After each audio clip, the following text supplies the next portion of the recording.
الحمد للہ رب العالمین والصلاة والسلام علی سید الانبیاء واشرف المرسلین وعلی آلہ الطیبین الطاہرین واصحابہ الاکرمین اجمعین اما بعد قال اللہ تعالی فی کلامہ القدیم اعوذ باللہ من الشیطان الرجیم بسم اللہ الرحمن الرحیم وما آتاکم الرسول فخذوه وما نہاکم عنہ فانتہوا واتقوا اللہ ان اللہ شدید العقاب۔ ناظرین و سامعین، آج کا ہمارا پروگرام درس ترمذی شریف طہارت کے مختلف ابواب اور مسائل ہیں۔ یہ سلسلہ جاری و ساری ہے اور حدیث شریف پڑھنے، پڑھانے، سننے اور سنانے اور احادیث شریفہ کو دوسروں تک پہنچانے کی بہت فضیلت بیان کی گئی ہے۔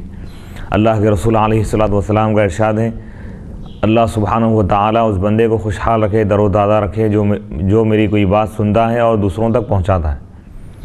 تو اسی کار خیر میں حصہ لیتے ہوئے جامعہ انواریہ نے اپنا اہم رول ادا کیا ہے۔ جامعہ انواریہ کے زیر اہتمام قرآن کی تفسیر، حدیث اور فقہ کی مختلف و معتبر تقریباً 25 کتابوں کی ویڈیو ریکارڈنگ کا اہتمام کیا جا رہا ہے اور یہ سلسلہ جاری و ساری ہے، اور اسی سلسلے کا ایک حصہ جامع ترمذی شریف کا درس ہے۔ الحمدللہ یہ کام تیزی کے ساتھ جاری و ساری ہے، اور اس کا مقصد یہ ہے کہ امت مسلمہ تک حضور علیہ الصلوۃ والسلام کے احادیث شریفہ پہنچائے جائیں، کیونکہ آپ کا ارشاد ہے بلغوا عنی ولو آیا، ایک آیت ہی صحیح تم میرے بارے میں دوسروں تک پہنچاؤ، یعنی ایک حدیث ہی صحیح، ایک مسئلہ ہی صحیح، لیکن دوسروں تک پہنچاؤ۔ تو حضور علیہ الصلوۃ والسلام نے علم دین کو عام کرنے اور احادیث شریفہ کے علم کو عام کرنے کے لیے آپ نے بہت تاکید فرمائی، اور اسی کام کو آگے بڑھاتے ہوئے جامعہ انواریہ نے ویڈیو ریکارڈنگ کا اہتمام کیا ہے، اور امت مسلمہ کے تمام افراد سے خواہش ہے، گزارش یہ ہے کہ وہ اس ویڈیو ریکارڈنگ کے ذریعے پورا فائدہ حاصل کریں، استفادہ کریں، اپنے معلومات میں اضافہ کریں اور اپنے دوست و احباب میں اس کو عام کرتے چلے جائیں اور دوسروں کو ترغیب دیں، اور ہر اعتبار سے اس میں مالی و معنوی اعتبار سے، ہر اعتبار سے اس کار خیر میں حصہ لے کر اپنے دینی ذمہ داری کو ادا کرنے کی کوشش کریں اور ثواب دارین حاصل کریں۔ احادیث شریفہ ہی دین اسلام کی بنیاد ہے۔ قرآن بھی بغیر حدیث کے کوئی سمجھ نہیں سکتا، کیونکہ قرآن مجید میں اجمالی طور پر چیزیں بیان کی گئی ہیں، اس کے تفصیلات احادیث شریفہ میں ہم کو ملتی ہیں۔ تو حدیث کے بغیر کسی کا ایمان کامل نہیں ہو سکتا، نہ کوئی نماز پڑھ سکتا ہے، نہ کوئی روزہ رکھ سکتا ہے، نہ کوئی زکوٰۃ دے سکتا ہے، نہ کوئی حج کر سکتا ہے، حتیٰ کہ ابتدائی یعنی چھوٹے مسائل ہو یا بڑے مسائل ہو، ہر مسئلہ حدیث شریف میں بیان کیا گیا ہے، اور حدیث شریف ہی ہمارے لیے بنیاد ہے قرآن کے بعد۔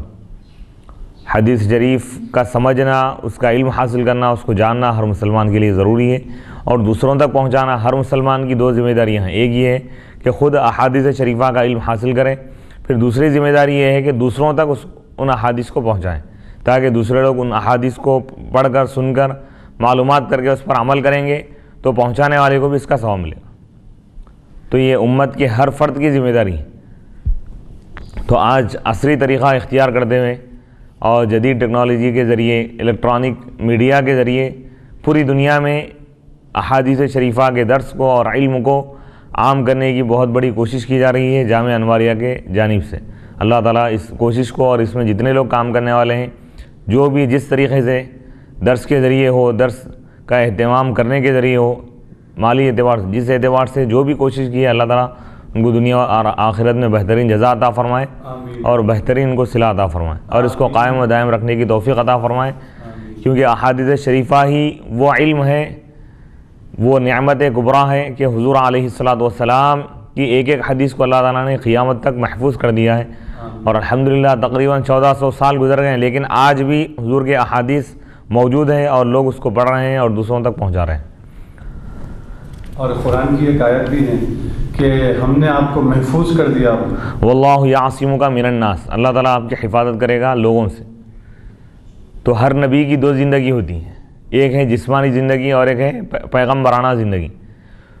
تو تقریباً آدم علیہ السلام سے لے کر حضرت عیسیٰ علیہ السلام تک تمام انبیاء کی جسمانی زندگی محفوظ ہے، لیکن پیغمبرانہ زندگی محفوظ نہیں، یعنی ان کی جو ادائیں ہیں، ان کی سنتیں، ان کی احادیث محفوظ نہیں، لیکن حضور علیہ الصلوۃ والسلام کی دونوں زندگیاں محفوظ ہیں، جسمانی زندگی بھی اور روحانی اور علمی اور پیغمبرانہ زندگی بھی آپ کی زندہ ہے۔ سبحان اللہ۔ کیونکہ ایک ایک حدیث آج تک جو موجود ہے، جو آج کے لوگ بھی جو پڑھ رہے ہیں، جو حضور علیہ الصلوۃ والسلام کو نہ دیکھیں نہ آپ کا زمانہ پائے، لیکن آپ جو ارشاد فرمائیں، آپ کی جو کلمات ہیں، آپ کے جو الفاظ ہیں، الحمدللہ آج ہم ان کو دیکھ رہے ہیں اور پڑھ رہے ہیں۔ یہ حضور کا معجزہ ہی، ایک ایک ادا، یعنی وضو کا طریقہ کیا ہے، غسل کا طریقہ کیا ہے، تیمم کا طریقہ کیا ہے، کھانے پینے کا طریقہ کیا ہے۔ الغرض کوئی میدان، کوئی فیلڈ ایسی نہیں ہے جس میں حضور علیہ الصلوۃ والسلام کی رہنمائی نہ ہو، ایسا نہیں ہے، بلکہ ہر فیلڈ میں، ہر میدان میں، زندگی کے تمام گوشوں میں حضور علیہ الصلوۃ والسلام نے مکمل رہنمائی فرمائی ہے۔ احادیث شریفہ کے ذریعے، اپنے اعمال، اپنے کردار اور اپنی سیرت کے ذریعے آپ نے پوری امت کو آپ نے ایک بہترین آپ نے ایک زندگی اور ایک بہترین آپ نے دستور اور بہترین آپ نے ایک شریعت عطا فرمائی ہے۔ باب نمبر 55، حدیث نمبر 68۔ اس کی عبارت تو پڑھی جا چکی تھی، اب الحمدللہ اس کا ترجمہ ہے۔ اس سے پہلے والی نشست میں اس کی عبارت ہوئی تھی، اب اس کا ترجمہ اور تشریح ہے۔ یہ در حقیقت یہ بیان ہے کہ حلال جانوروں کے پیشاب کا حکم کیا ہے، جیسے اونٹ وغیرہ ہیں، اونٹ ہے، بکری وغیرہ ہے، تو اس کا یعنی پیشاب پاک ہے یا ناپاک ہے، اس کے بارے میں کیا حدیث۔ حضرت انس رضی اللہ تعالیٰ عنہ سے روایت ہے کہ قبیلے ارینا کے کچھ لوگ مدینہ منورہ آئے اور وہاں کی آب و ہوا ان کے لیے موافق نہ ہوئی، سازگار ثابت نہیں، تو اللہ کے رسول علیہ الصلوۃ والسلام نے ان کو بھیجا اپنے صدقات کے اونٹوں کے پاس۔ مدینہ کے باہر ایک علاقہ مقرر کیا گیا تھا کہ جو لوگ بھی زکوٰۃ میں اونٹ وغیرہ دیں گے غریبوں کی مدد کے لیے، تو ان اونٹوں کو وہاں باندھا جاتا تھا۔ تو وہاں اونٹوں کے پاس آپ نے ان کو بھیج دیا اور فرمایا کہ تم ان اونٹوں کا دودھ پیو اور پیشاب پیو۔ ہوا ان کے لیے وہاں کی سازگار نہیں ہوئی کا مطلب، یعنی ہوا تو فی نفسی ہی اچھی ہے مدینہ منورہ کی، لیکن یہ لوگ سازگار نہیں ہوئے ان کے لیے۔ جیسے بعض حدیثوں میں آیا ہے کہ یعنی جو منافق ہے، جو بدماش ہے، وہ آدمی مدینہ میں رک نہیں سکتا، ٹک نہیں سکتا۔ اچھے لوگوں کے لیے مدینہ۔ تو اب یہ لوگ کیا کیے، حضور بیمار پڑ گئے، تو حضور نے فرمایا کہ تم جاؤ اور اونٹوں کا پیشاب پیو اور دودھ پیو۔ تو وہ لوگ دوسرے حدیث میں کہ لوگ پیے اور تندرست ہو گئے۔ اس کے بعد کیا کیے، فقتلوا، بس وہ اللہ کے رسول علیہ الصلوۃ والسلام کی جانب سے مقرر کردہ جو چرواہا ہے اس کو قتل کر دی۔ وہاں پہ ایک چرواہے کو مقرر کر دیا گیا تھا، اس کو قتل کر دی، اور اونٹوں کو لے کر بھاگ گئے اور اسلام سے مرتد ہوئے، اعوذ باللہ من۔ تو ان کو نبی پاک علیہ السلام کے پاس لایا گیا، تو آپ ان کے ہاتھوں کو کاٹ دیے، ان کے پیروں کو کاٹ دیے، من خلاف برخلاف، یعنی سیدھا ہاتھ بایاں پیر یا بایاں پیر سیدھا ہاتھ، اور آپ ان کی آنکھوں میں یعنی آنکھوں میں سلاخیں آپ پھیر دیں اور ان کو ڈال دیے حرام مقام میں۔ حضرت انس رضی اللہ تعالیٰ عنہ ارشاد فرماتے ہیں کہ میں دیکھتا تھا ان میں سے کسی ایک شخص کہ زمین کو کھود رہا ہے، زمین کو کھود رہا ہے یہاں اپنے منہ سے، یہاں تک کہ وہ سب مر گئے۔ آنکھوں میں کیا ڈال دیا گیا؟ سلائی ڈال دی گئی ہے، یعنی ایک لوہے کی جو ہوتی گرم کی ہوئی، بطور عذاب کی، بطور سزا کی۔ جو لوگ وہ یعنی چرواہے کو قتل کر دیے، اونٹوں کو لے کر بھاگ گئے، بلکہ بعض روایتوں میں آیا ہے کہ وہ لوگ اس کا مسئلہ بھی کر دیا، یعنی اعضاء الگ الگ کاٹ دیے، اسے ہاتھ الگ کر دیے، پیر الگ کر دی، اونٹوں کے نہیں، وہ جو چرواہا جو مقرر کیا گیا تھا وہاں پہ، اس لیے اس کی اسلامی سزا دی گئی۔ قال ابو عیسیٰ، قال حماد، یہاں تک کہ وہ مر گئے، اور بسا اوقات حماد نے کہا کہ وہ زمین کو، یکدیمو کا لفظ ہے، ایک جگہ یکدو ہے، ایک جگہ یکدیمو، زمین کو کھود رہا تھا اپنے منہ سے، یعنی پانی کی شدت سے، یہاں تک کہ وہ سب مر گئی۔ ابو عیسیٰ امام ترمذی رحمۃ اللہ علیہ فرماتے ہیں کہ یہ حسن صحیح حدیث ہے، اور بہت سارے طرق سے، سندوں سے روایت کی گئی حضرت انس سے، اور یہ اکثر اہل علم کا قول ہے کہ وہ کہتے ہیں کہ کوئی حرج نہیں ہے ان جانوروں کا پیشاب پینے میں جن کا گوشت کھایا جاتا ہے۔ بعض ائمہ کے بعض، امام اعظم ابو حنیفہ رحمۃ اللہ علیہ اور امام شافعی رحمۃ اللہ علیہ کو چھوڑ کر تقریباً ائمہ کے پاس حلال جانوروں کا پیشاب پینا جائز ہے، لیکن امام اعظم اور امام شافعی رحمۃ اللہ علیہ فرماتے ہیں کہ پیشاب نجس ہے، چاہے پاک جانور کا ہو یا حلال جانور کا ہو یا حرام۔ پھر یہ حدیث در حقیقت کیا ہے، طب کے اعتبار سے ہی اگر اسی لیے علماء فرماتے ہیں کہ طبیب حاذق، کوئی ماہر ترین ڈاکٹر، متقی پرہیزگار مسلمان ڈاکٹر اگر یہ کہے کہ تمہاری اس بیماری کا، کسی پیشنٹ سے یہ کہے کہ تمہاری اس بیماری کا علاج اسی میں ہے، اس حرام چیز میں ہی اگر ہے، اگر یہ کہیں اس پیشاب میں ہی ہے، تو بوقت مجبوری، بوجہ مجبوری اس کو استعمال کر سکتے ہیں وہی شخص جس کی یہ مجبوری ہے۔ ہاں اگر کوئی دوسری دوا موجود ہے، حلال دوا، اگر حلال ذریعے سے کوئی اگر دوا مل رہی ہے تو وہ چیز حرام ذریعہ اختیار نہیں کیا جا سکتا، کیونکہ اللہ کے رسول علیہ الصلوۃ والسلام جانتے تھے، اللہ تعالیٰ نے آپ کو علم عطا کیا، آپ جانتے تھے کہ ان لوگوں کا جو علاج ہے، ان لوگوں کی جو دوائیں یعنی اونٹوں کے پیشاب اور اس کے دودھ میں ہی، اس لیے آپ نے ان کو وہ حکم دیا، پوری امت کو حکم نہیں دیا گیا ہے۔ اس کا مطلب یہ نہیں کہ دوسرا آدمی پی سکتا ہے، جیسے پیشاب ناپاک چیز ہے، نجس سے پینا حرام ہے، حتیٰ کہ امام اعظم تو بعض ائمہ تو یہ بولتے ہیں کہ کسی حال میں پی نہیں سکتے، اور بعض ائمہ بول سکتے ہیں کہ بیماری ہے یا بیماری رہے یا نہ رہے ہر حال میں پی سکتے ہیں، لیکن ایسا نہیں ہے۔ صحیح قول یہ ہے کہ بوقت مجبوری، جبکہ کوئی اور دوا میسر نہ ہو سوائے اس کے، اس حرام ذریعے کے، تو مجبوری کی صورت میں جائز ہے، ورنہ عام حالات میں جائز نہیں۔ اور اس میں یہ اسلامی سزا بھی بتائی گئی کہ اگر کوئی شخص قتل کر دینا، قتل کا بدلہ قتل ہے، قصاص، جو بغاوت کیے تھے لوگ۔ اور اس حدیث سے یہ بھی معلوم ہوا کہ مدینہ منورہ کی ہوا ان کو کیوں نہیں بنی، کیونکہ لوگ کافر تھے، لوگ اندر سے منافقین تھے، وہ تو اپنی اصلی حالت میں آ گئے لوگ۔ حدیث نمبر 69 69 حدثنا الفضل بن سهل الأعرج يحيى بن غيلان حدثنا يزيد بن زريع حدثنا سليمان التيمي عن انس بن مالك قال انما سمل النبي صلى الله عليه وسلم اعينهم لانهم سملوا اعين الرعاة. قال ابو عيسى هذا حديث غريب لا نعلم احدا ذكره غير هذا الشيخ عن يزيد بن زريع وهو معنى قوله والجروح قصاص. وقد روي عن محمد بن سيرين انه قال انما فعل النبي صلى الله عليه وسلم هذا قبل ان تنزل الحدود. حضرت انس بن مالک رضی اللہ تعالیٰ عنہ سے روایت ہے، انہوں نے کہا یقیناً نبی پاک علیہ الصلوۃ والسلام ان لوگوں کے آنکھوں میں آپ سلائی آپ نے اس لیے پھروا دی، سلائی اس لیے لگائی کیونکہ وہ لوگ چرواہوں کے آنکھوں میں سلائی پھیر دیے تھے۔ سلائی یعنی ایک لوہے کی، جیسا ہم سرما وغیرہ لگاتے ہیں نا، ویسی کوئی کاڑی لوہے کی آتی ہے، تو وہ گرم کر کے وہ جو منافقین تھے، 5 جگہ 7 افراد کا ذکر ہے قبیلے اورینا کے، تو وہ لوگ چرواہے کو مارنے سے پہلے اس کو بہت تکلیف پہنچائیں، اس کے ہاتھ پیر کاٹ دیے، اس کے آنکھوں میں سلائی یعنی گرم کر کے، لوہے کی جو سلائی ہوتی ہے وہ گرم کر کے آنکھوں میں ڈال دی، اس آنکھوں میں پھیر دی۔ تو یہ لوگ جیسا کیے تھے، حضور علیہ الصلوۃ والسلام نے ایسا ہی کرنے کا حکم دیا، تاکہ وہ لوگوں کو تکلیف کا احساس ہو کہ دوسروں کے ساتھ اگر ہم یہ کریں گے، اگر یہی کام ہمارے ساتھ کیا جائے تو کیا انجام ہوگا۔ یہ اس لیے ہے کیونکہ اگر ظالم کو سزا نہ دی جائے تو پورا معاشرہ تباہ ہو جائے گا، اس کے حوصلے اور بڑھ جائیں گے۔ مجرم کو اگر چھوٹ دے دی جائے تو جرم اور بڑھتا جائے گا، گناہ اور بڑھتے جائیں گے، تو اس لیے آپ نے ان کو یہ سزا دی تاکہ دوسروں کے لیے ایک عبرت ہو۔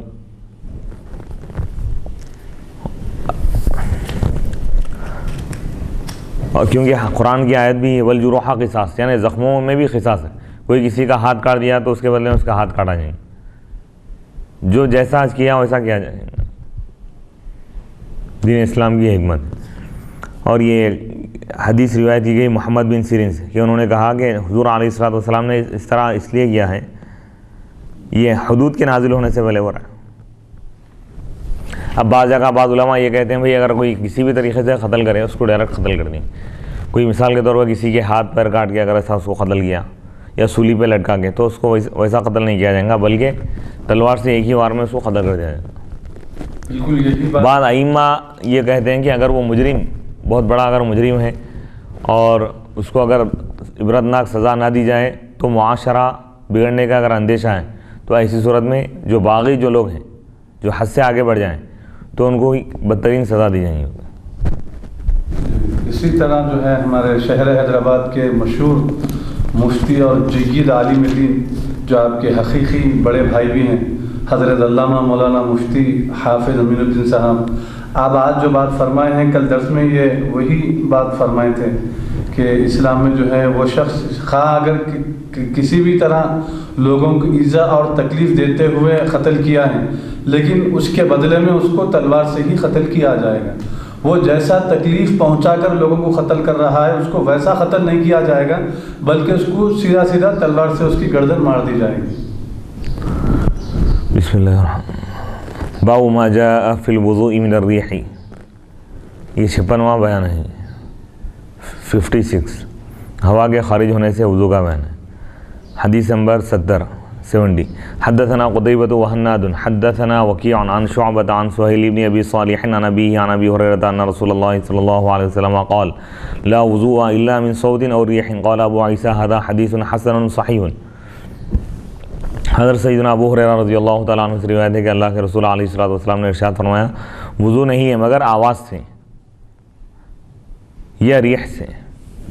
ابو عیسیٰ امام ترمذی رحمۃ اللہ علیہ فرماتے ہیں کہ یہ حسن صحیح ہے، اس میں کوئی اختلاف کی بات نہیں ہے، یعنی ہوا سے ریح خارج ہو یا بغیر ہوا کے بھی ہو، ہر دو صورت میں وضو ٹوٹ جاتا ہے، دوبارہ وضو کرنا ضروری ہے اگر نماز پڑھنا چاہ رہے ہیں کوئی نہیں۔ تو اس میں ترمذی شریف کی ایک حدیث یہ ہے کہ حضور صلی اللہ علیہ وسلم ارشاد فرماتے ہیں شیطان تمہارے دونوں کلوں کے درمیان جو ہے وہ ہوا پھونک مارتا ہے، تو وہ پھونک مارنے کی وجہ سے تم کو یہ شک پیدا ہوتا ہے کہ میری ہوا خارج ہوئی یا نہیں، تو تم شیطان کے اس وساوس میں نہ پڑو۔ تو اس میں یہ بتایا گیا ہے کہ ہوا خارج ہونے کی دو صورتیں ہیں، ایک تو آواز آنا یا دوسری بو آنا۔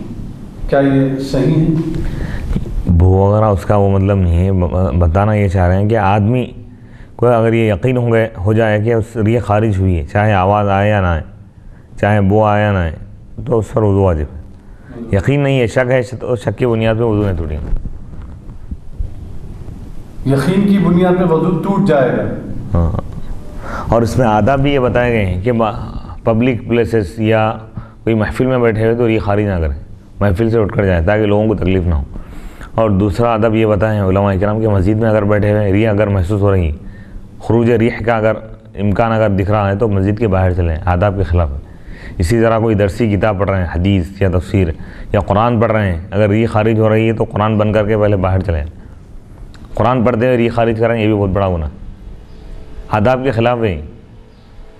سبحان اللہ، کیا بات، اللہ عمر دے۔ تو عموماً مسجدوں میں بیٹھ جاتے ہیں معتکفین، عموماً غفلت میں ہو جاتا ہے، مسجد میں پورے کام جاری ہے، آداب کے خلاف ہے، کیونکہ مسجد میں ایک روحانی مخلوق، اللہ کی مخلوق ہوتی ہے، فرشتے ہوتے ہیں، ان کو اس سے تکلیف ہوتی ہے، ان کا بھی لحاظ کرنا ہے، کیونکہ آپ علیہ الصلوۃ والسلام کچی لہسن کھانے سے آپ منع فرمائیں تنزیہی طور پہ۔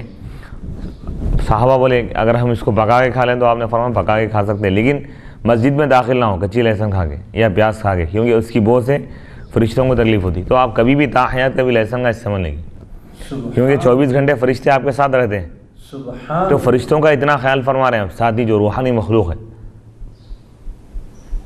سبحان اللہ، سبحان اللہ۔ تو اب ان احادیث کو ہم اچھی طرح سمجھیں اور دوسروں تک پہنچانے کی کوشش کریں۔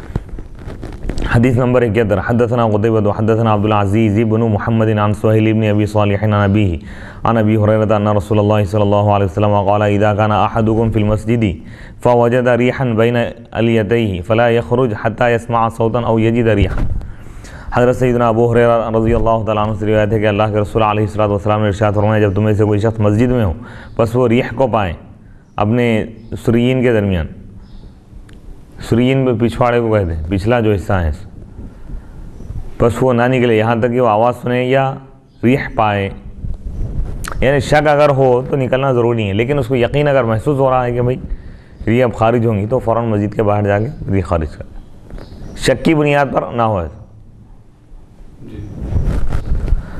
حدثنا حدیث نمبر 72 حدثنا محمود بن غيلان حدثنا عبد الرزاق اخبرنا معمر عن همام بن منبه عن ابي هريره عن النبي صلى الله عليه وسلم قال ان الله لا يقبل صلاه احدكم اذا احدث حتى يتوضا قال ابو عيسى هذا حديث حسن صحيح وفي الباب عن عبد الله بن زيد وعلي بن طلق وعائشه وابن عباس وابي سعيد قال ابو عيسى هذا حديث حسن صحيح وهو قول العلماء لا يجب عليه الوضوء الا من حدث يسمع صوتا او يجد ريحا وقال ابن المبارك اذا شك في الحدث فانه لا يجب عليه الوضوء حتى يستيقن استيقانا يقدر ان يحلف عليه وقال اذا خرج من قبول المراه الريح وجب عليها الوضوء وهو قول الشافعي و اسحاق، حضرت سیدنا ابو ہریرہ رضی اللہ تعالیٰ عنہ سے روایت ہے، وہ نبی پاک علیہ الصلوۃ والسلام سے روایت کرتے ہیں، آپ نے فرمایا بے شک اللہ تعالیٰ تم میں سے کسی شخص کی نماز کو قبول نہیں کرتا جب وہ بے وضو ہو جائے، یہاں تک کہ وہ وضو کر لیں، یعنی وضو فرض ہے نماز کے لیے، قرآن کو ہاتھ لگانے کے لیے بھی فرض ہے، کعبۃ اللہ کے طواف کے لیے بھی فرض ہے۔ اچھا، بعض علماء کا اس میں اختلاف یہ ہے کہ آپ بغیر وضو کے قرآن کو ہاتھ لگا سکتے ہیں، لیکن قرآن میں جو آیتیں لکھی ہوئی ہیں ان آیتوں کو ہاتھ لگانا نہیں چاہیے، یعنی آیت پر ہاتھ لگانے سے منع کیا گیا ہے۔ قرآن کو آپ چھو سکتے ہیں، قرآن کو پکڑ سکتے ہیں، ہاں البتہ اگر آپ حالت ناپاکی میں ہیں یا آپ مباشرت کیے ہوئے ہوں یا ہم بستری کیے ہوئے ہوں تو ایسی صورت میں حالت ناپاکی میں قرآن مجید کو ہاتھ لگانا بالکل ناجائز ہے۔ ہاں البتہ اگر آپ لگانا ہی ہے تو ہاتھ میں کوئی کپڑا وغیرہ آپ لے کے کپڑے سے پکڑ کے اٹھا کے اوپر رکھ سکتے ہیں، لیکن یہ جو بات ہے کہ قرآن مجید کی جو آیتیں ہیں بغیر وضو کے، ناپاکی نہیں، وضو نہیں ہے، بغیر وضو کے آیتوں کو ہاتھ لگانا منع ہے۔ قرآن کو چھوا جا سکتا ہے، اٹھا کے رکھا جا سکتا ہے۔ بعض علماء کرام کا اس مسئلے میں اختلاف ہے، علماء کی ایک جماعت اس طرف گئی ہے، علماء کی ایک جماعت اس طرف گئی ہے، صحیح اور کیونکہ حبیب مکرم صلی اللہ علیہ وسلم کا ارشاد مبارک ہے، میری علماء کا اختلاف میری امت کے لیے رحمت، اختلاف امتی رحمت۔ لیکن صحیح اور معتبر قول یہ ہے کہ قرآن کے اوپر جو اٹا ہے وہ بھی قرآن میں ہی داخل ہے، قرآن کی آیتوں سے وہ جڑا ہوا ہے تو اس نسبت کا بھی احترام ہم پر فرض ہے، ہاتھ نہیں لگا سکتے اس کو۔ لا یمسہ الا المطہرون، اور فرسٹ پیج جو ٹائٹل پیج ہے یا جو اٹا ہے اس کا، اس پہ بھی قرآن مل کے لکھا ہوا ہے لا یمسہ الا المطہرون، قرآن بھی یہ قرآن کا لفظ ہے، بل ہوا قرآن مجید، جی اس پہ قرآن تو لکھا ہوا ہے نا پہلے جو پیج پہ جو قرآن کا جو اٹا ہے، جیسے جامع ترمذی لکھا ہوا ہے، جی جامع ترمذی کا اٹا ہے، جامع ترمذی تو نہیں ہے، ایسا نہیں ہے، وہ بھی قرآن میں ہی داخل ہے، وہ سمجھ رہے ہیں، قرآن ہی کا ایک حصہ سمجھا جائے گا۔ بزرگان دین یہ کہتے ہیں کہ جو چیز کسی چیز کے ساتھ اس طرح جڑ جائے کہ اس کو الگ نہیں کیا جا سکتا تو اس میں شامل ہے۔ جیسے مثال کے طور پر کوئی شخص کوئی گھر خریدے، تو اب گھر خریدا تو دو قسم کے لاک ہوتے ہیں، ایک تو وہ ہے جو گھر یعنی دروازے کے اندر ہوتا ہے، وہ فٹ ہوتا ہے، تو اس کا ذکر نہیں بھی کیا تو خود بخود بے میں شامل ہو جائے گا۔ جی ایسے لاک جو الگ کیے جا سکتے ہیں تو وہ شامل ہے ان سے، وہ یہ نہیں بول سکتا کہ بھئی یہ گھر کا لاک بھی دیجیے، میں نے گھر خریدا میں گھر کا لاک دیجیے، نہیں، الگ اگر ہے تو وہ شامل ہوگا، ہاں اس کے ساتھ اندر پیوست اگر ہے وہ تو وہ شامل ہو جائیں گے خود بخود۔ تو اسی طرح یہ جو اٹا ہے اس کا وہ بھی اس میں شامل ہو جائیں گے۔ جی البتہ غلاف میں جو قرآن مجید رکھی جاتی ہے تو البتہ غلاف کے ساتھ ہاتھ لگا سکتے ہیں، ہاں ہاتھ لگا سکتے۔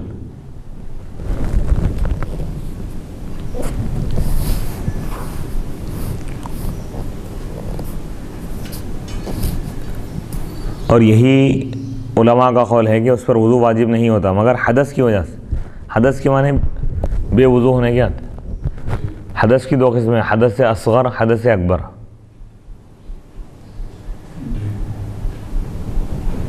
حدث کے معنی کیا؟ اصغر کیا ہے، حدث اکبر کیا ہے، یہ دونوں میں فرق کیا ہے، حدث اصغر اور حدث اکبر؟ حدث اصغر جیسے مثال کے طور پر بے وضو ہو گیا اس کو حدث اصغر بولتے ہیں، بے غسل اگر ہو گیا ہے، غسل ٹوٹ جائے تو حدث اکبر ہے۔ حدث اصغر جیسے ری خارج ہو گئی، وضو بنایا ہوا تھا، ری خارج ہو گئی، ری معنی ہوا خارج ہو گئی، وضو ٹوٹ جاتا اس کا، یا خون نکلا، کچھ زخم وغم آ گیا، خون نکل رہا ہے تو وضو ٹوٹ جائے گا، یا پیپ نکلا تو بھی وضو ٹوٹ جائے گا، خائے کر لیا، منہ بھر گئے، وضو ٹوٹ جائے گا۔ اسی طرح وضو بنا کے سو گیا تھا، وضو ٹوٹ جائے گا۔ اسی طرح بیت الخلا گیا، پیشاب کیا یا موشن کیا تو اس سے بھی وضو ٹوٹ جاتا ہے۔ جی لیکن اس میں علماء کا اختلاف ہے، امام شافعی رحمۃ اللہ علیہ کے نزدیک پیشاب کی جگہ سے یا پیخانے کی جگہ سے اگر خون نکلتا ہے تو ہی وضو ٹوٹے گا، امام شافعی کے نزدیک۔ لیکن امام اعظم ابو حنیفہ رحمۃ اللہ علیہ کے نزدیک جسم کے کسی بھی حصے سے اگر خون نکلتا ہے تو وضو ٹوٹ جاتا ہے۔ ہاں یہ اور احادیث انشاءاللہ آگے بیان کریں گے کن کن چیزوں کی وجہ سے وضو ٹوٹتا ہے، وہ اختلاف ائمہ کا بھی بیان کر رہے ہیں۔ امام شافعی رحمۃ اللہ علیہ کے پاس کیا ہے، مس امرأ یعنی عورت کو چھونے سے بھی وضو ٹوٹ جاتا، کوئی آدمی باوضو اگر کسی عورت کو ہاتھ بھی لگا دیا اس کا وضو ٹوٹ جاتا ہے، احناف کا نہیں ٹوٹتا۔ جی، لیکن آپ یہ اندازہ لگائیے اس بات سے کہ حج کے موقع پہ، عمرے کے موقع پہ لاکھوں افراد رہتے، لاکھوں افراد، تو یقینی سی بات ہے کہ اس میں ان تمام لوگوں میں شافعی مسلک کی بھی عورتیں مرد ہوتے ہیں، حنبلی ہوتے ہیں، حنفی ہوتے ہیں، لیکن شافعی عورتیں وہ ارادے کی نیت سے کسی کو ہاتھ نہیں لگاتے ہیں، لیکن کیونکہ مجمع زیادہ ہوتا ہے، پبلک زیادہ ہوتی ہے، اس کی وجہ سے ایک دوسرے کو جو ہے مطلب مس کرتا ہے، لگ جاتا ہے۔ تو ایسی صورت میں وہ لوگ یہ فقہ حنفی کو اختیار کر لیتے۔ جی، یعنی معلوم یہ ہوا کہ مجبوری کی صورت میں دوسرے ائمہ کے قول اور اقوال پر عمل، احناف کا جو قول ہے وہ زیادہ صحیح ہے، معتبر ہے۔ جی، معتبر رہو یا نہ رہو، اس بات کی یعنی اس روشنی میں فقہاء کرام کے جو استدلالات ہے احادیث کی روشنی میں، تو اس سے معلوم یہ ہوا کہ ایسی جگہ جہاں پر مجبوری ہے، دوسرا کوئی راستہ نہیں ہے، تو وہاں پر دوسرے ائمہ کے قول پر بھی عمل کر سکتے ہیں۔ اور شافعی کا جو قول ہے بغیر حائل کے ہونا، کپڑا ہے، کپڑے کے اوپر سے ہاتھ لگایا تو وضو نہیں ٹوٹے، ڈائریکٹ اگر چھوا تو وضو ٹوٹے گا، یہ بولا لازمت ہے۔ وہ کہ ڈائریکٹ بغیر کپڑے کا سوال نہیں ہے یہاں پر، حج کے موقع اور بعض اقوال ان کی ہاتھ سے ہاتھ بھی لگتا ہے، مطلب آپ کتنا بھی کوشش کریں وہ تھوڑا سا مشکل تو ہے، کیونکہ لاکھوں افراد رہیں گے، آپ کتنا احتیاط کریں گے، آپ جمع غفیر ہیں۔ عبداللہ بن مبارک رحمۃ اللہ علیہ ارشاد فرماتے ہیں کہ جب کوئی شک کرے حدث کے بارے میں، یعنی بے وضو ہوا نہیں ہوا اس کے بارے میں، تو اس پر وضو واجب نہیں ہوگا یہاں تک کہ وہ یقین کر لے، یقدر وہ قدرت رکھتا ہو کہ وہ اس پر قسم کھائے، یعنی اتنا یقین ہو کہ قسم کھا کر کہہ سکتا ہو کہ وضو ٹوٹا ہوئی یا وضو نہیں ٹوٹا۔ وقال، اور آپ نے فرمایا کہ اذا خرج، جب نکلے عورت کے قبول سے، عورت کے سامنے کے حصے سے، الریح خارج ہو عورت کی شرمگاہ سے، تو اس پر وضو واجب ہے، اور یہی امام شافعی رحمۃ اللہ علیہ کا اور امام اسحاق کا قول ہے۔ یعنی پیچھے کے حصے سے اگر نکلتا ہے تو اس میں بھی وضو کرنا ضروری ہے، اگر سامنے کے حصے سے بھی ہوا خارج ہوتی ہے تو اس میں سے بھی وضو کرنا ضروری ہے۔ پیچھے کا ذکر تو معلوم تھا، لیکن یہاں پر کیا ہے، امام شافعی رحمۃ اللہ علیہ، یہ امام اعظم ابو حنیفہ رحمۃ اللہ علیہ فرما رہے ہیں کہ یہ وضو، یہ ہوا نہیں ہے، ری نہیں ہے، بلکہ اختلاج ہے، اختلاج کی وجہ سے ایسا ہو رہا ہے، لہذا اس سے وضو واجب نہیں ہوگا۔ ہاں، بشرطے کہ کسی عورت کے دونوں مقام ایک نہ ہو گئے ہوں، ایسی صورت میں اگر ہوا بدبودار ہے تو وضو واجب ہوگا، ورنہ نہیں۔ بسا اوقات کیا ہوتا ہے، بعض مقامات پہ ایسا ہوتا ہے دونوں مقامات ہو جاتے، مل جاتے، تو ایسی صورت میں اگر ری خارج ہو رہی ہے تو یہ دیکھیں گے اگر بدبودار ہے تو وضو واجب ہوگا، بدبودار نہیں ہے تو وضو واجب نہیں ہوگا۔ عام حالات میں اگر قبول سے اگر ری خارج ہو رہی ہے عورت کی تو وضو واجب نہیں، پیچھے کے حصے، سامنے کے حصے کو بولتے ہیں، قبلہ ہے نا، اسی سے قبول سے ہی ہے۔ باب الوضوء من النوم، نیند کی وجہ سے وضو کا بیان ہے۔ اچھا، اور ایک چیز یہ ہے، اگر اس میں کیا ہوتا ہے، اکثر یہ بات کی وضاحت ہونا انتہا سے زیادہ ضروری ہے۔ اس کی وجہ یہ ہے کہ بعض ہمارے نوجوان بچے یا بعض ہمارے نوجوان عورتیں، ہماری مائیں، بہنیں، بھائی، یہ لوگوں کو بعض اوقات شک ہوتا ہے کہ بھائی میں وضو کرا ذرا جلدی نماز پڑھ لیں گے کیونکہ میرے کو ہوا خارج ہونے کا، ہوا خارج ہوتے رہتے، بعض لوگوں بیمار رہتی، تو وہ بیماری کی جو مدت ہے، جو معیار ہے، تو دین اسلام میں اس کی مدت اور معیار کس طرح مقرر کیا گیا ہے، احکام کیا ہے اس کے احکام کیا ہے؟ بھائی کسی کو تو یہ نہیں، مثال کے طور پہ اس پہ دو چیزیں بتائیں۔ ایک نارمل حالت میں کوئی آدمی اگر ہے، یعنی کبھی کبھی وہ دن میں 2-3 مرتبہ ایسا ہو رہا، کوئی بات نہیں، لیکن مسلسل اس کو بعض لوگوں کو پیشاب بہنے کی عادت رہتی، پیشاب کے خطرے خود بخود نکلتے رہتے، علاج کرائے سب کرائے کچھ کم نہیں ہو رہا، یا اسی طرح ری خارج ہونے کی عادت ہے، ہر 3-4 منٹ میں ری خارج ہوتے رہتے، یعنی ایک 5 منٹ بھی اس کا وضو نہیں رہتا، یعنی ایک 4 رکعت نماز پڑھنے تک بھی اس کا اگر وضو باقی نہیں رہتا تو ایسی صورت میں کیا حکم ہے؟ تو اس میں علماء یہ فرما رہے ہیں کہ وہ شخص کیا کرے گا، جب اب جیسے اب ظہر کی نماز کا وقت شروع ہو گیا، اذان ہو گئی، تو اس کے بعد ایک مرتبہ وضو بنا لیا، تو یہ عصر کی نماز تک اس کا وضو رہے گا، اس سے وہ نماز پڑھتے جائیں گا، چاہے ری خارج ہو یا کچھ بھی ہو، جو بیماری ہے اس بیماری کی وجہ سے جو عارضہ ہے اس کو چھوڑ کر جب تک کہ دوسرا عارضہ نہ ہو اس کا وضو نہیں ٹوٹے گا. مثال کے طور پر ری خارج ہونے کی بیماری ہو, وضو بنا لیا 12:30 بجے ظہر کی اذان ہونے کے بعد یا 1 بجے اذان ہونے کے بعد, تو اب اگر ری خارج ہوتی جائے تب بھی اس کا وضو نہیں ٹوٹے گا, نماز پڑھ لے سکتا ہوں. حالانکہ روک سکتا ہوں میں, نہ روکتے ہوئے بھی نہیں بیماری ہے بھائی, بیماری ایسی ہے کہ اس پر کوئی اس کا کنٹرول ہی نہیں ہے. سن ان جتنے بھی تدبیریں اختیار کرنا تھا کر لیا ہے, اس کے باوجود وہ بیماری ختم نہیں ہو رہی. ان روکنا چاہے تو بھی نہیں روک رہی, سمجھو یہ خارج ہوتے چلے, اس کے کنٹرول میں نہیں. ایسی بیماری اگر ہے, اگر ایسی بیماری ہے تو اثر اس کا وقت رہتا, اس کا وضو باقی رہتا. ہاں اگر کوئی دوسرا عارضہ ہوا, پیشاب کو چلے گا تو جب وضو ٹوٹ جائے. لیکن جس بیماری میں وہ مجبور ہے, وہ بیماری اگر وہ چیز اگر بار بار ہو رہی ہے تو اس سے وضو نہیں ٹوٹے گا. تو وقت کے لحاظ سے رہتا اس کا وضو, وقت گزرتے ہی اب یہ اثر کی اذان کا وقت ہو گیا, حالانکہ ان ضرورت کو نہیں بھی گیا, پیشاب بھی نہیں کیا, تو بھی اس کا وضو ٹوٹ جاتا, اس کا وضو وقت کے تابع ہو جاتا.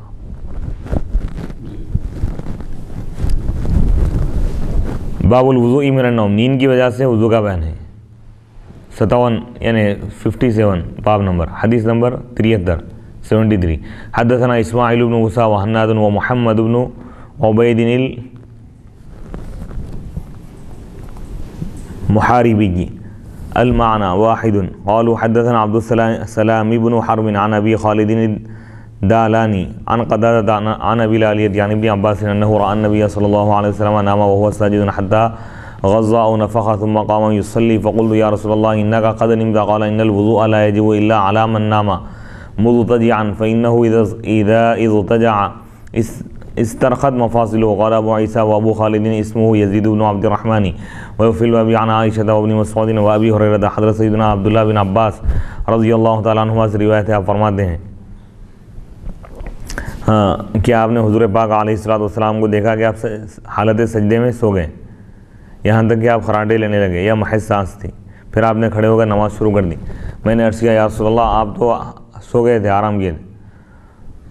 تو آپ نے ارشاد فرمایا وضو اسی پر واجب ہوتا ہے جو لیٹ کر سو جائیں, کیونکہ اس صورت میں جوڑ ڈھیلے ہو جاتے ہیں, اعضاء اس کے جو جوڑ ہیں ڈھیلے پڑ جاتے ہیں, تو اس کو احساس نہیں ہوتا ری خارج ہو.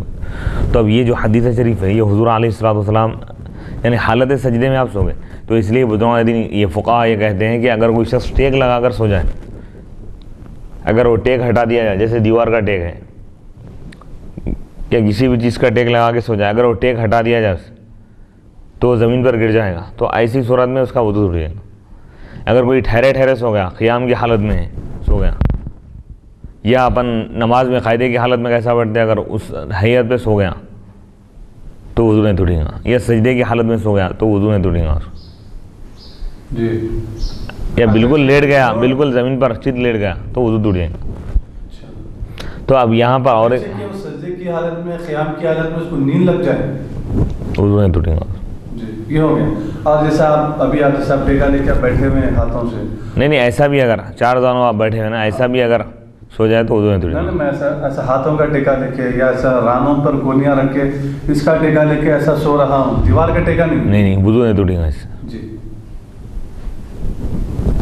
اور وضو دیوار کا ٹیکا یا تکیے کا اور تکیے وغیرہ کا کسی اور دوسری چیز کا ہاتھ اپنے جسم کے اعضاء کے علاوہ دوسری چیزوں سے اگر آپ ٹیکا لگا کے سو رہے ہیں یا نیند لگ جائے آپ کو, تو ایسی صورت میں آپ کا وضو ٹوٹ جاتا ہے.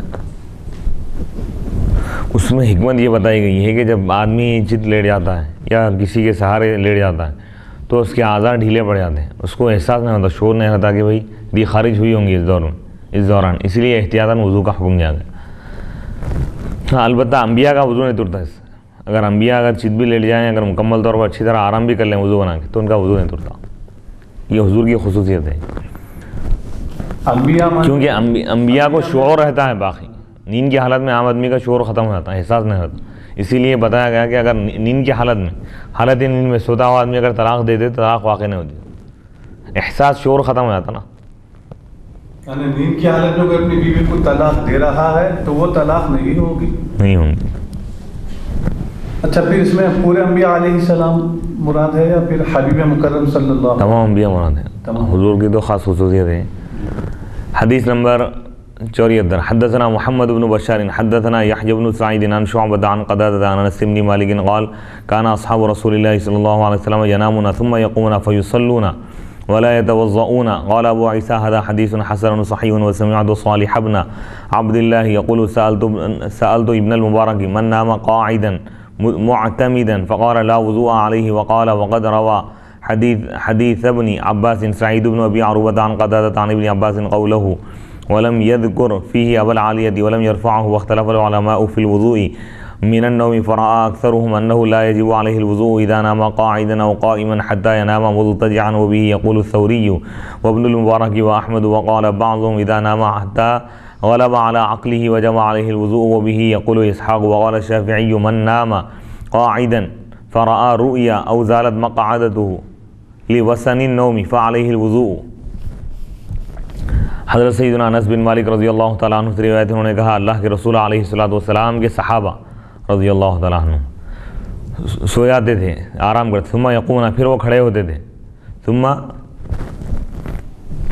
پھر اٹھ کر وہ نماز ادا کرتے تھے اور وضو نہیں کرتے تھے عشاء کے لیے. میں سمجھتا ہوں یہ عشاء کے بارے میں ہوں گی یہ حدیث، کیونکہ عشاء کی نماز آپ دیر سے ادا کیا کرتے تھے ثلث اللیل. تو عشاء کے انتظار میں صحابہ کرام بیٹھے ہوئے رہتے تھے، بیٹھے بیٹھے یعنی بغیر ٹیک کے ان کو نہیں لگ جاتی تھی.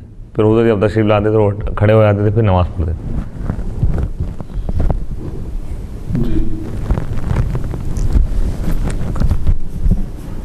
قال ابو عیسیٰ هذا حدیث، امام ترمذی رحمۃ اللہ علیہ فرماتے کہ یہ حسن صحیح حدیث ہے. اور میں نے صالح بن عبداللہ سے یہ کہتے ہوئے سنا، وہ کہہ رہے تھے کہ میں نے عبداللہ بن مبارک سے پوچھا کہ جو شخص بیٹھے بیٹھے لیٹ جائیں، سو جائیں، معتمدن، ٹیک لگا کر، تو آپ نے فرمایا اس پر کوئی وضو نہیں ہے. اور اس حدیث کو سعید بن ابو عروبہ نے روایت کیا ہے قتادہ سے، وہ عبداللہ بن عباس سے روایت کر رہے ہیں ان کے قول کو، اور وہ اس میں ابو العالیہ کا ذکر نہیں ہے. اور علماء کا اختلاف ہے وضو کے بارے میں، نیند کی وجہ سے وضو واجب ہوگا یا نہیں، وضو ٹوٹ جائیں گا یا نہیں. تو اکثر اہل علم کی رائے یہ ہے کہ اس پر وضو واجب نہیں ہے جب وہ سو جائے بیٹھے بیٹھے یا کھڑے ہو کر حالت قیام میں، یہاں تک کہ وہ لیٹ جائے، سو جائے مضطجعاً، چت لیٹ کر. اور یہی قول ہے سفیان ثوری کا اور عبداللہ بن مبارک کا اور امام احمد کا. اور بعض نے کہا کہ جب وہ سو جائے یہاں تک کہ اس کے عقل مغلوب ہو جائے، نیند عقل پر غالب آ جائے، ہوش و آواز جب ختم ہو جائے تو اس پر وضو واجب ہے. اور یہی قول اسحاق کا ہے. اور امام شافعی رحمۃ اللہ علیہ فرماتے ہیں کہ جو شخص قاعدے میں یعنی بیٹھے بیٹھے جو سو جائے، بس وہ کوئی خواب دیکھے یا اس کی مقعد اٹھ جائے، ہٹ جائے، یعنی بیٹھے بیٹھے ایسا ہو گیا، مقعد اگر اٹھ گئی، ہٹ گئی نیند کے جھونکے کی وجہ سے، اونگ کی وجہ سے، تو اس پر وضو واجب. مقعد وغیرہ نہیں، ٹیک لگا کے اگر سوتا نا تو عموماً ہوتا ہے ایسا، ایسی بالکل ایسا بیٹھا ہوا ہے، اسی بیٹھے بیٹھے اگر لیٹ جائیں، سو جائیں اگر، یا قاعدے کی حالت میں بیٹھے بیٹھے نیند لگ جائیں، ہاں بیلنس ان بیلنس ہو گیا تو وضو ٹوٹ جاتا. نیند کا اتنا غلبہ ہوگا کہ ایک دم ایک طرف اس کا وہ ہو گیا بیلنس. یا ٹیک لگا کے اگر سو گیا تو بدرجہ والا اس کا وضو چلے جاتا. ہر صورت میں ٹیکا لے کے سونے سے تو ہی جاتا ہے، چار زانوں پہ بیٹھے بیٹھے بغیر ٹیکے کے، بغیر سہارے کے ایسی بیٹھ کے اگر سو گیا، یا قاعدے کی حالت میں بیٹھا ہے سو گیا، یا سجدے کی حالت میں، یا قیام کی حالت میں ٹھہرے سو گیا، تو اس کا وضو نہیں ٹوٹتا. کیونکہ جسم جب اس کا جھوک نہ نکلے، بیلنس آؤٹ نہ ہو، جب اس کا بیلنس آؤٹ ہو جائے گا، ایک دم جھوک نکل جائے گا، تو پھر ایسی صورت میں وضو ٹوٹ جائے گا. ٹیکا ہی لینا ضروری نہیں ہے، جب تک کہ آپ کا بیلنس آؤٹ نہیں ہوا اور توازن آپ کا ختم نہیں ہوا، اس وقت تک آپ کا وضو نہیں ٹوٹے گا. اگرچہ کہ آپ ٹیکا لیے ہوئے نہیں ہیں، لیکن آپ بغیر ٹیکے کے سو گئے، قاعدے میں ہو یا قیام میں ہو یا دو زانوں پر بیٹھے ہوئے ہوں، لیکن جب آپ کا بیلنس آؤٹ ہو جائے، ایسا جھوک نکل جائے، تو پھر ایسی صورت میں وضو ٹوٹ جائے گا. باب الوضوء مما غیرت النار، آگ سے پکی ہوئی چیز کھانے کے بعد وضو کا بیان، وضو کرنا ہے یا نہیں. باب نمبر 58 حدیث نمبر 75. تو اس میں امام شافعی رحمۃ اللہ علیہ کا بعض ائمہ کا اختلاف یہ ہے. بعض لوگ یہ کہتے ہیں کہ بھئی آگ پر پکی ہوئی چیز اگر کھا لیں، جیسے دودھ یعنی کھانا وغیرہ پکائے وہ کھا لیے، یا گوشت وغیرہ پکائے اس پہ، یا دودھ وغیرہ گرم کر کے پی لیے آگ پہ، تو بعض ائمہ بولتے ہیں کہ بھئی وضو کرنا ہے، وضو واجب ہے بولتے ہیں. لیکن احناف کے بعد اس سے وضو واجب نہیں ہوتا، پاکیزہ چیزیں وضو سے مراد ہم یہ کہتے ہیں کہ بھائی وضو لغوی، اصل یہ عرب کا دستور تھا، اونٹ وغیرہ کا گوشت، اونٹ کے گوشت میں چکناہٹ زیادہ ہوتی، تو آپ علیہ الصلوۃ والسلام جب اونٹ کا گوشت کھاتے تو آپ کلی کر لیا کرتے تھے، کلی کرتے تاکہ کوئی چکناہٹ یا گوشت دانتوں میں اٹکا ہوا نہ رہے۔ تو اب بعض لوگ یہ سمجھے کہ بھائی وضو سے یہ وضو ہے، سمجھ رہے ہیں، وضو سے وضو لغوی مراد ہے، کلی کرنا مراد ہے۔ وہ بھی سنت ہے، لازم نہیں ہے، واجب نہیں ہے۔ نہیں، نماز پڑھنا چاہ رہا ہوں تو ضروری ہے وہ، کیونکہ اگر ایک یعنی چنے کے دانے کے برابر بھی اگر کوئی چیز دانتوں میں اٹکی رہ جائے تو نماز فاسد ہو جاتی ہے۔ اٹکی رہ جائے، شرط یہ ہے کہ وہ حلق میں جانا ہے۔ ابھی حلق میں نہیں کہ صرف اٹکی ہوئی بھی ہے تو نماز نہیں ہوتی، نماز فاسد ہو جاتی۔ جی یہ مسئلہ ہے اصل جی۔ اور دانتوں کے لیے بھی نقصان دہ چیز ہے، اسی لیے جب بھی وضو کریں، جب بھی کھانا وغیرہ کھا لیں تو کھانے کے بعد ہاتھ دھونا اور کلی کرنا بھی بہتر ہے، افضل ہے۔ اگر نماز پڑھنا چاہ رہا تو اب اس کے لیے تو واجب ہو جائے گا، گوشت وغیرہ کھانے کے بعد، خصوصاً خاص طور پہ اس مسئلے پہ، یا کوئی چکنی چیز کھا لی۔ تمہارا کوئی بھی ایسی چیز ہو جو دانتوں میں چنے کے دانے کے برابر اگر اٹکی ہوئی ہو نماز کی حالت میں، تو پھر اس کی نماز نہیں ہوگی۔ تو بہتر یہ ہے کہ ہمیشہ کوئی چیز آپ کھائیں اور پیو کلی کر کے پڑھ لینے میں عافیت اور سلامتی ہے۔ وضو کرنا لازم اور ضروری نہیں ہے۔ اب جن احادیث میں ہم یہ کہتے ہیں کہ جن احادیث میں وضو کا ذکر ہے کہ حضور کوئی چیز کھانے کے بعد، آنکھ پہ پکی ہوئی چیز کھانے کے بعد وضو فرمائیں، تو دو چیزیں ہیں۔ ایک تو یہ ہے کہ پہلے سے وضو نہیں تھا اس لیے وضو کیا نماز پڑھنے کے لیے، یا وضو تھا پھر وضو کیوں کیا استحبابی طور پہ، کر لیے تو افضل ہے، نہیں کرے تو کوئی گناہ نہیں۔ اور جہاں بھی وضو کا ذکر آ رہا ہے وضو لغوی مراد ہے، لغوی یعنی لغت کے اعتبار سے کلی کرنا مراد ہے۔ حدیث نمبر 75 جو مطلب ہے اس کا اس سے جو مطالب ہے ووکیبلری وغیرہ میں ایک ایک چیز کے کئی ورڈز ہوتے ہیں، کئی معنی ہوتے ہیں، کئی معنی ہوتے ہیں۔ تو وضو کے معنی جو ہے ایک تو اصلاً پورا وضو کرنا جیسا نماز کی طرح کرتے ہیں، نماز کے لیے تلاوت قرآن کرنے کے لیے، اور ایک ہے اس کا معنی یہ ہے کہ، اور ایک معنی یہ ہے کہ کلی وغیرہ کرنا ہے۔ تو اسی طرح سے اس میں آگے آئیں گے غالباً کبھی کیا ہوتا ہے کسی جز کی وجہ سے کل کا نام دے، جیسے عرف عام میں بھی ہم بولتے ہیں، کوئی اگر طالب علم، کوئی بچہ اگر حفظ شروع کیا، حفظ شروع کر کے 10-15 دن میں ایک پارہ ہو اس کا یا 2 پارے، حافظ آپ بولتے ہیں، حالانکہ حافظ حفظ ہوا ابھی 29 پارے باقی۔ اسی طرح کلی کر رہے ہیں، ہاتھ دھو رہے ہیں، تو اس کو وضو کا نام دے دیا گیا، حالانکہ پورا وضو نہیں ہے۔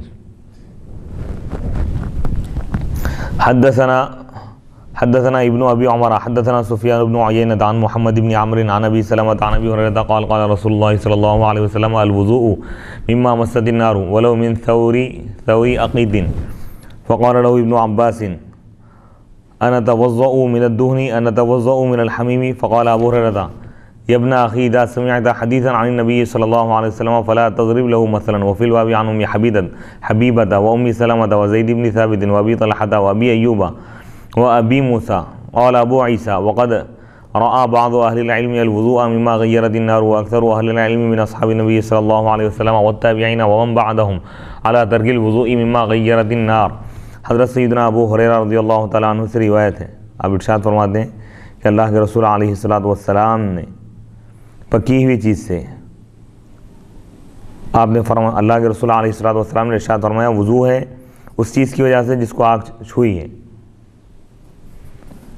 آگ سے پکی ہوئی چیز کھانے کے بعد وضو سے مراد ہاتھ دھونا اور کلی کرنا ہے، اگرچہ کہ پنیر کا ٹکڑا ہی کیوں نہ ہو، پنیر کا ٹکڑا بھی اگر کھا لیے آگ پہ پکا ہوا بنا ہوا تو اس سے وضو کرنا ہے۔ تو یہ حدیث حضرت ابو ہریرہ رضی اللہ تعالیٰ عنہ بیان کیا، تو ان سے عبداللہ بن عباس، حضور کے چچیرے بھائی ہیں، حضرت عباس رضی اللہ تعالیٰ عنہ کے فرزند حضرت عبداللہ بن عباس رضی اللہ تعالیٰ عنہ نے حضرت ابو ہریرہ سے کہا انا اتوضأ، کیا ہم وضو کریں گے، من الدہن، تیل سے، چکنی چیزوں سے، کیا ہم وضو کرتے ہیں، من الحمیم، گرم پانی سے، گرم پانی بھی آگ پر بنا ہوا ہے نا، گرم پانی کوئی نہ ہرا اس کے بعد پھر وضو واجب ہے بولتے کیا اس نہیں بول سکتے۔ تو اسی طرح آگ پہ پکی ہوئی چیز سے بھی وضو واجب نہیں ہوگا، آپ یہ بتانا چاہ رہے ہیں۔ جی امام اعظم ابو حنیفہ یہ عبداللہ بن عباس فرما رہے ہیں، ابو ہریرہ بھی ایک صحابی ہے، نبی صحابی ہے، حضرت ابو ہریرہ یہ حدیث بیان کی ان کے سامنے کہ حضور فرمائے کہ الوضوء مما مست النار، آگ جس چیز کو چھوئی اس سے وضو کرنا ہے، وضو کرنا واجب ہے، یہ بتا رہے تھے۔ تو آپ حضرت عبداللہ بن عباس فرمائیں کہ اب گرم پانی ہے، کوئی گرم پانی وضو کے لیے استعمال کر رہا، کلی کرتا، تھوڑا پانی چلے جاتا اس، تو پھر وضو کرنا ہے کیا اس کو؟ اب تو یہ اس حدیث سے حدیث بتانا یہ چاہ رہے ہیں کہ حدیث کا مفہوم کیا ہے وہ نہیں سمجھے، جی کہ وضو سے مراد وضو لغوی ہے،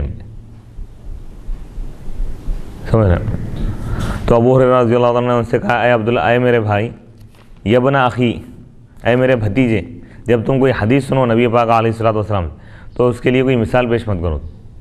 تو امام ابو ہریرہ محدث تھے اور آپ فقیہ تھے، حدیث کو سمجھنا چاہیے، یہ حدیث بالکل برحق ہے، لیکن اس کا محل کیا ہے، یعنی کلی کرنا مراد ہے ہم پہ۔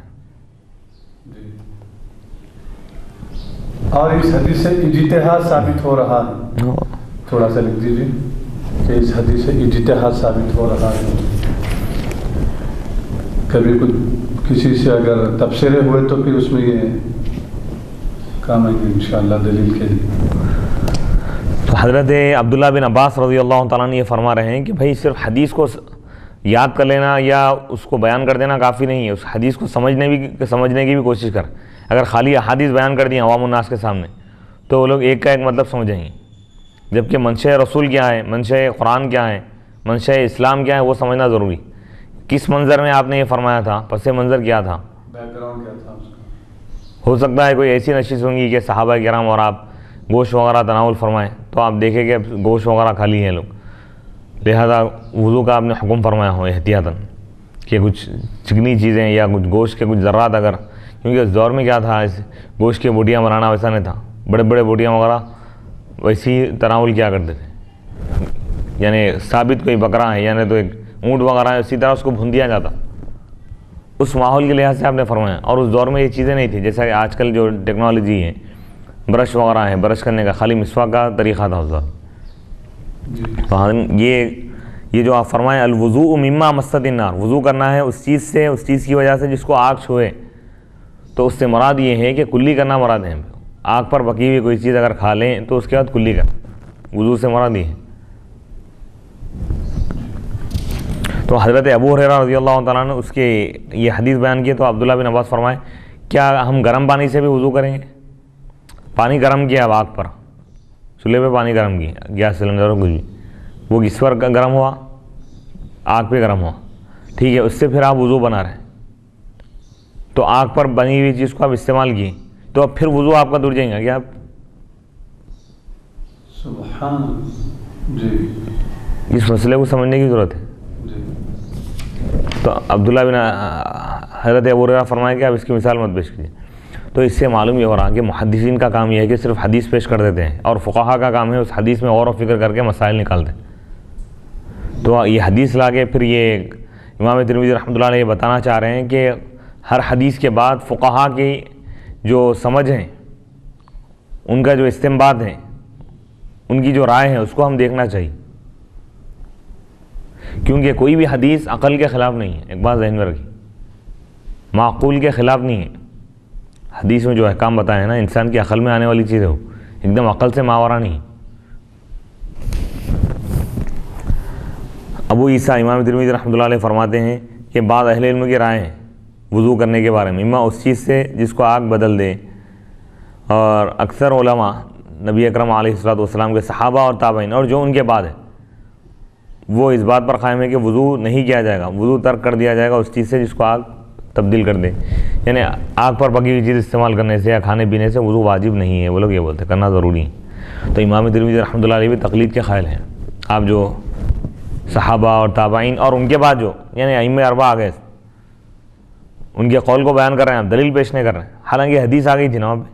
تو امام ترمذی بھی یہ مزاج دے رہے ہیں کہ حدیث اگر سمجھنا ہے تو فقہا کے قول کو دیکھو۔ سبحان سبحان، حدیث کی مثال احادیث ایسے جیسا کہ ایک میڈیکل شاپ، پورے دوائیں ہیں اس میں، اور فقیہ کی مثال ایسی ہے جیسا کہ ایک ڈاکٹر ہے، ڈاکٹر کو معلوم ہے کہ کون سی دوا کب استعمال کرنا۔ اب بخار کے بارے میں 10 دوائیں رہتے ہیں، 10 قسم کی گولیاں ہیں، لکوڈس ہیں، لیکن ڈاکٹر کیا کرتا کہ پیشنٹ کی کیفیت کو دیکھتا ہے، کس عمر کا ہے، چھوٹا بچہ ہے یا نوجوان ہے یا بوڑھا آدمی ہے، اور کیا کیا اس کے ساتھ بیماریاں ہیں، اس کی جسمانی کیفیت کیا ہے، جسمانی صلاحیت کیسی ہے، اس کو پاورفل دے سکتے ہیں یہ گولی، حالانکہ وہ بھی دوا ہے یہ بھی دوا ہے، حالانکہ یہ بھی حدیث ہے وہ بھی حدیث. تو فقیہ دیکھتا ہے کہ بھئی یہ حدیث کب بیان کی گئی، یہ حدیث کب بیان کی گئی، اس حدیث کے وقت کیا حالات ہے، اس حدیث کے وقت کیا حالات ہے، اس کا پس منظر، اس کا بیک گراؤنڈ کیا تھا، اس کا بیک گراؤنڈ کیا تھا. اس وقت کا جو جغرافیہ، جو حالات تھے، اس کو ہم ذہن میں رکھنا ہے، عرب کے ماحول کو. تو اس کے بعد حدیث ہم کو سمجھ میں آئے گی. تو امام ترمذی رحمۃ اللہ علیہ جگہ جگہ حدیث بیان کرنے کے بعد مسائل میں آپ ائمہ کی رائے کو پیش کر رہے ہیں، فقہاء کی رائے کو، ان کے اجتہاد کو پیش کر رہے ہیں. تو امام ترمذی رحمۃ اللہ علیہ اپنے اس عمل کے ذریعے، اپنی اس تحریر کے ذریعے، اپنی اس کتاب کے ذریعے، اپنے اس بیان کے ذریعے آپ پوری امت کو یہ عقیدہ دے رہے ہیں کہ تم صرف حدیث کے چند الفاظ پڑھ کر یا چند احادیث کو پڑھ کر تم فقیہ نہیں بن سکتے، تم شریعت کا علم حاصل نہیں کر سکتے، سمجھ نہیں سکتے. اس کے ساتھ بزرگان دین، صحابہ کرام اور تابعین اور ائمہ اربعہ نے جو اجتہاد کیا ہے اس کو تم پڑھو، کیونکہ یہ لوگ اتنا سمجھ سکتے ہیں حدیث کو، بعد والے نہیں سمجھ سکتے. سبحان اللہ. کیونکہ یہ لوگ صحابہ سے علم حاصل کیے، تابعین اور تابعین سے حاصل کی، اور وہ زمانے کے قریب ہیں. ان کا علم وسیع تھا، ہزاروں لاکھوں حدیثیں ان کو زبان نہیں آتی. تو اسی لیے کوئی بھی حدیث پڑھتے ہی فوراً اس کے ظاہری معنی پر عمل کرنا ضروری نہیں، بلکہ اس کے مفہوم کو سمجھنے کی کوشش کریں.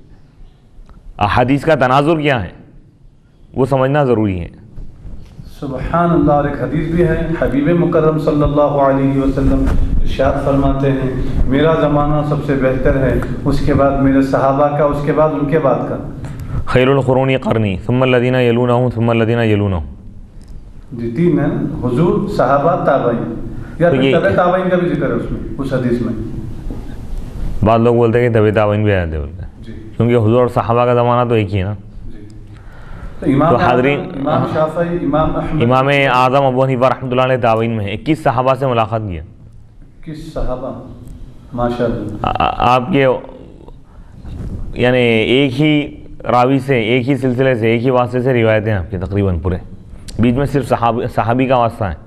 حضور اور آپ کے درمیان صرف ایک ہی واسطہ ہے، جبکہ امام ترمذی رحمۃ اللہ علیہ اور حضور کے درمیان کئی واسطے ہیں. اور امام بخاری رحمۃ اللہ علیہ کے پاس ثلاثیات ہے. ثلاثیات کا مطلب یہ ہے کہ بیچ میں 3 واسطے ہیں.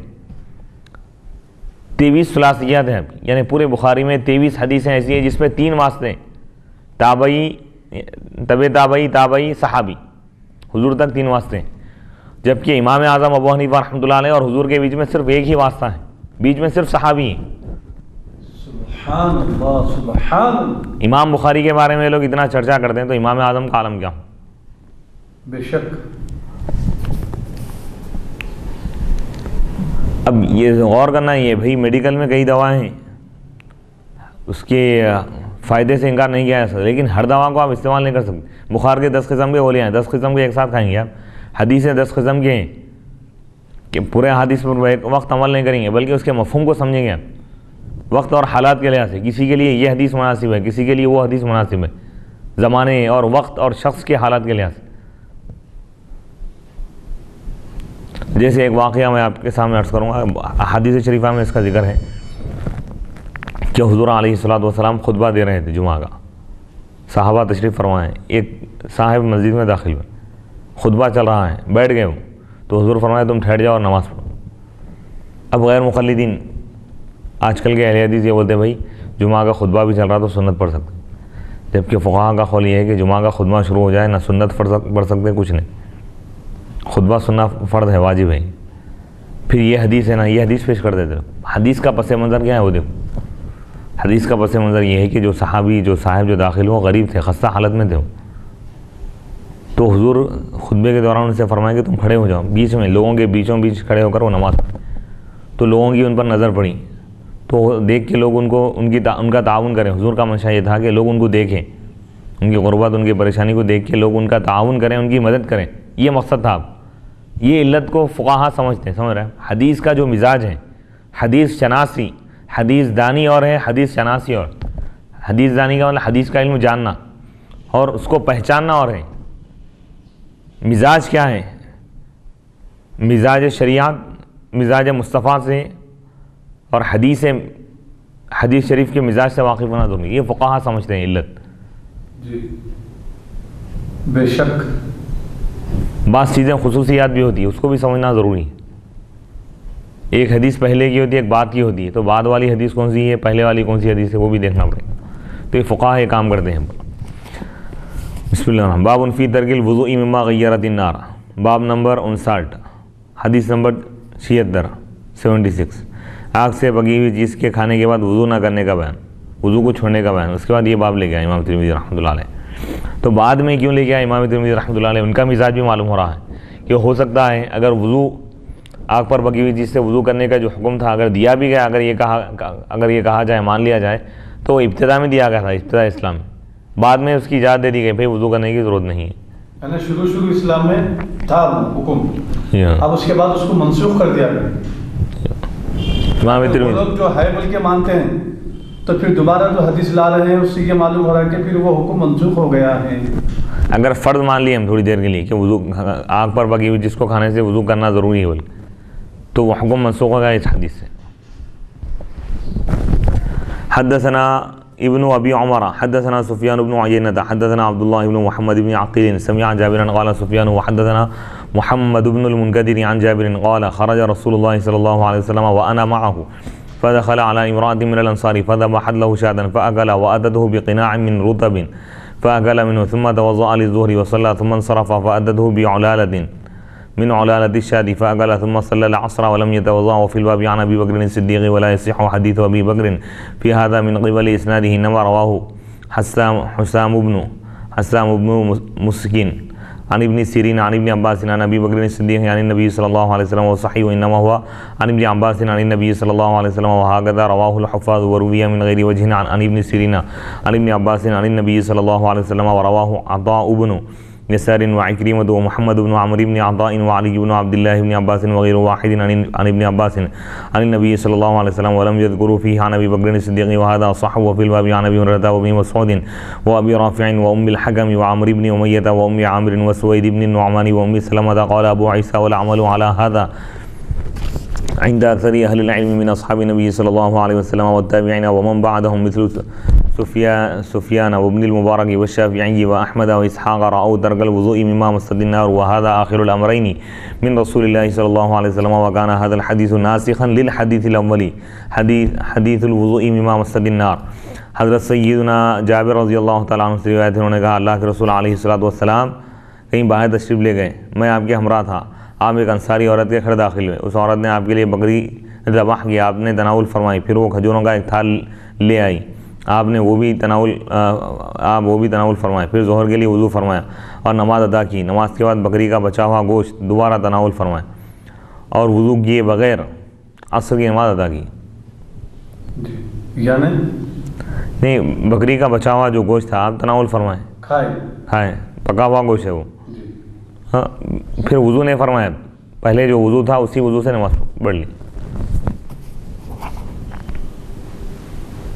اس میں اور تفصیل بیان کرتے ہیں امام ترمذی رحمۃ اللہ علیہ فرما رہے کہ اسی حدیث پر عمل ہے اکثر اہل علم کے پاس، نبی اکرم علیہ الصلوۃ والسلام کے صحابہ اور تابعین اور جو ان کے بعد ہیں، جیسا کہ سفیان ثوری ہے، عبداللہ بن مبارک ہے، امام شافعی، امام احمد ہے، امام اسحاق ہے، امام اعظم ابو حنیفہ رحمۃ اللہ علیہ. حنفیات بھی یہی کہ ان کی رائے یہ ہے کہ وضو نہیں کیا جائے گا اس چیز کی وجہ سے جس کو آگ چھوئے، اور یہ حضور علیہ الصلوۃ والسلام کے معاملات میں سے یہ آخری معاملہ ہے ورنہ دو چیزوں میں سے.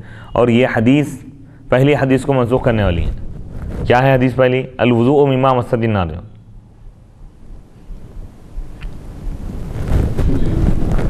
باب الوضوء من لحوم الابل،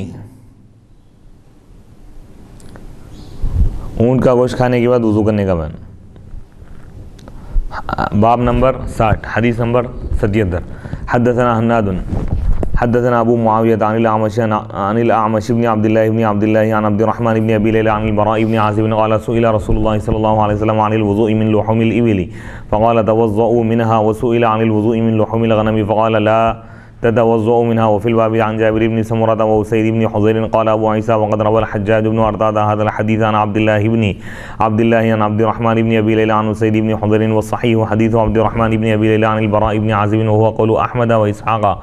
وروى عبيدة الزبي عن عبد الله الرازي عن عبد الرحمن بن أبي ليلى عن ذي الغرة. وروى حماد بن سلمة هذا الحديث عن الحجاج بن أرطاد فأخطأ فيه وقال عن عبد الله بن عبد الرحمن ابن ابی لیلى عن ابیہ عن اسید ابن حضر والصحیح عن عبد الله الرازی عن عبد الرحمن ابن ابی لیلى عن البراء ابن عازب قال اسحاق وصح ما في هذا الباب حديثان عن رسول الله صلی اللہ علیہ وسلم حدیث البراء وحدیث جابر ابن سمرہ.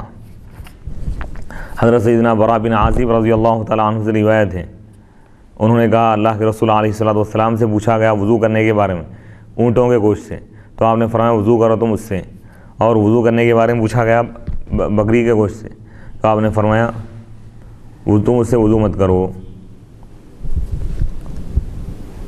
تو اس میں مسئلہ یہ ہے کیونکہ اونٹ کا گوشت اس میں زیادہ چکناہٹ ہوتی، اس لیے آپ نے فرمایا کہ احتیاطاً وضو کر لو. وضو کا جو حکم دیا گیا استحبابی طور پر، ہر حکم وجوب کے لیے نہیں ہوتا،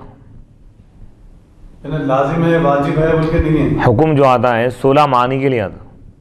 عربی میں جو صیغہ ایک ہی ہے، ورڈ ایک ہے، لیکن اس میں جو معنی جو اسے نکلتے ہیں الگ الگ. کہیں حکم فرض ہوتا جیسے اقیم الصلاۃ وآتوا الزکاۃ، یہ حکم فرض ہے. کہیں حکم مستحب ہوتا ہے، کہیں مباح ہوتا ہے، جیسے وَإِذَا حَلَلْتُمْ فَاصْطَادُوا ہے، یعنی احرام کی حالت میں شکار کرنا حرام ہے. اور اللہ کا یہ ارشاد ہے وَإِذَا حَلَلْتُمْ، جب تم حلال ہو جاؤ، یعنی احرام جب تم کھول دو، احرام جب نکال دو گے تم، فَاصْطَادُوا، شکار کرو.